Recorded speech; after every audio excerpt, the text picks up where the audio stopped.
আসসালামু আলাইকুম সুপ্রিয় দর্শক, প্রিয় খামারি ভাইয়েরা, মনোহর ডেইরির ইউটিউব চ্যানেলে আপনাদেরকে স্বাগত জানাচ্ছি।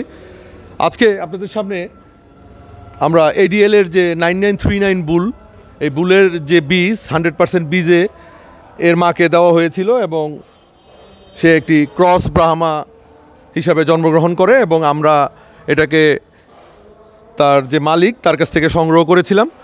তো বর্তমানে এটার যে গ্রোথটা সেটা আপনাদেরকে দেখাচ্ছি এবং এই ষাঁড় বাছুরটি বিক্রয় হবে, কারণ আপনারা জানেন যে মনোহর ডেইরি শুধুমাত্রই ফ্ল্যাগবি এবং ব্রাহ্মা ষাঁড় বাছুরগুলো বিক্রয় করে থাকে, পাশাপাশি বিক্রি করি আমরা এটা।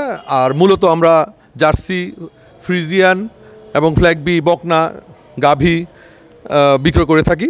নতুন যারা দেখছেন আমাদের চ্যানেলটি সাবস্ক্রাইব করে bell button, all button press করে দিবেন নিয়মিত ভিডিওর জন্য, এবং আমাদের ভিডিওগুলো না টেনে পুরোপুরি দেখবেন, তাতে আপনাদের জন্য অনেক উপকারে আসবে। কারণ আমরা অত্যন্ত ভালো মানের, বাংলাদেশে যত উন্নত জাত পাওয়া যায়, উন্নত জাতের যে বকনা বাছুর, গাভী এবং ষাঁড় বাছুরগুলো আছে সেগুলো আমরা দেখাই। আপনারা খেয়াল করছেন এই ষাঁড় বাছুরটি অত্যন্ত ভালো গ্রোথ, এডিএলের 9939 বীজের বাচ্চা, এবং শিংটা খুব বেশি বড় হবে না, এটা প্রায় মুন্ডি টাইপেরই একটি ষাঁড় বাছুর। বর্তমানে এর বয়স 9 মাস রানিং। আপনারা খেয়াল করুন পিছনের দিকে অনেক হেভি, আপনার পাগুলো খেয়াল করুন। একটা ব্রাহ্মা ষাঁড় বাছুরের পা যে ধরনের মোটা হওয়া দরকার, পায়ের যে গোছাগুলো খেয়াল করুন। আপনি একটু কাছাকাছি চলে আসুন ক্যামেরা। হ্যাঁ, আপনারা পায়ের গোছাগুলো খেয়াল করুন, অত্যন্ত মোটা, পায়ের গোছাগুলো অনেক মোটা। একটা ষাঁড় বাছুরের পায়ের গোছা, এই গোছাটা যত মোটা হবে তত এটা ওয়েট গেইন করতে পারবে, এবং এটা 9 মাস বয়সে যে ওয়েট গেইন করতেছে আমরা লক্ষ্য করছি, এটা ভবিষ্যতে একটা ভালো মানের ষাঁড় হবে এবং উন্নত মানের ষাঁড় হবে। এবং এটি আপনারা যারা ফ্যাটেনিং করেন, ফ্যাটেনিংয়ের জন্য একটি আদর্শ ষাঁড় বাছুর। এটা আশা করি একটা ভালো ওজন, শেষ পর্যন্ত যখন 2 দাঁত হবে অত্যন্ত ভালো ওজনের একটা ষাঁড় হবে। তো আমরা এমনিতে খেয়াল করছি, হ্যাঁ, কুচটাও কিন্তু বেশ 9 মাস বয়সে কুচটাও কিন্তু বেশ ভালো আসছে। আপনারা খেয়াল করেন দর্শক, মাথার শেপটাও একটা ব্রাহ্মা ষাঁড় বাছুরের যে শেপ, সেই শেপ আসছে। এবং কানগুলো আপনারা খেয়াল করুন, কানগুলো অত্যন্ত ভালো মানের, একটা ব্রাহ্মা ষাঁড় বাছুরের যে কান এবং যে লতি সম্পূর্ণই দেখা যাচ্ছে, এবং নাভিটাও বেশ ভালো মানের। আপনারা খেয়াল করছেন লাল রঙের এই ষাঁড় বাছুরটি যারা সংগ্রহ করতে চান তারা আমাদের সাথে যোগাযোগ করবেন, এবং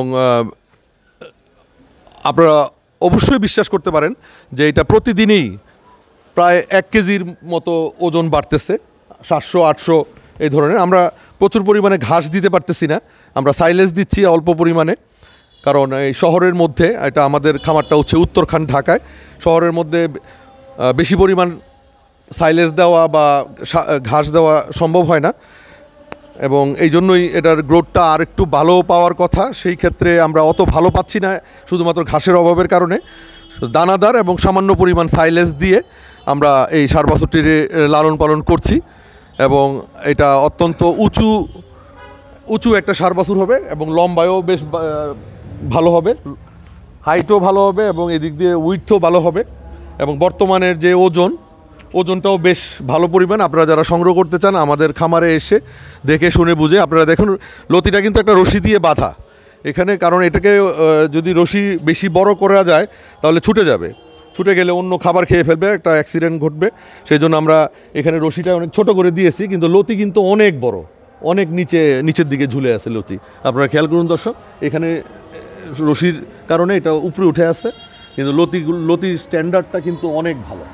একটা ব্রাহ্মা ষাঁড় বাছুরের যেরকম লতি, পা, নাভি, কান, মাথা হওয়া উচিত, তার মাথার অ্যাকশনটা আপনারা খেয়াল করুন দর্শক, আপনারা ক্লোজলি দেখান, মাথার অ্যাকশনটা কিন্তু খুবই ভালো, আপনার যথেষ্ট শক্তিশালী, সাংঘাতিক শক্তি। 9 মাস বয়সে সে যে শক্তি প্রদর্শন করে, মারাত্মক সাংঘাতিক শক্তি। আপনারা খেয়াল করুন দর্শক, আমি 9 মাস বয়সের একটি বকনা বাছুর একে ধাক্কা দিয়ে, ষাঁড় বাছুর একে ধাক্কা দিয়ে আমি কিন্তু সরাতে পারতেছি না, আমি আমার পুরো শক্তি দিয়েও সরাতে পারতেছি না। তো দেখানোর চেষ্টা করলাম একটি 100% 9939 বীজের ব্রাহ্মা বীজের ষাঁড় বাছুর, যেটা আমাদের কাছ থেকে আপনারা সংগ্রহ করতে পারেন। আর আমাদের চ্যানেলটা সাবস্ক্রাইব করে দিবেন দর্শক। আশা করি আমাদের সাথে যোগাযোগ করে ষাঁড় বাছুরটি সংগ্রহ করার চেষ্টা করবেন আপনাদের ফ্যাটেনিং ফার্মের জন্য। অত্যন্ত ভালো মানের। কানটা খেয়াল করুন দর্শক, কানটা কিন্তু বেশ লম্বা, অনেকখানি ঝুলে থাকে। তো দর্শক, আজকের মতো এখানে বিদায় নিচ্ছি। আল্লাহ হাফেজ।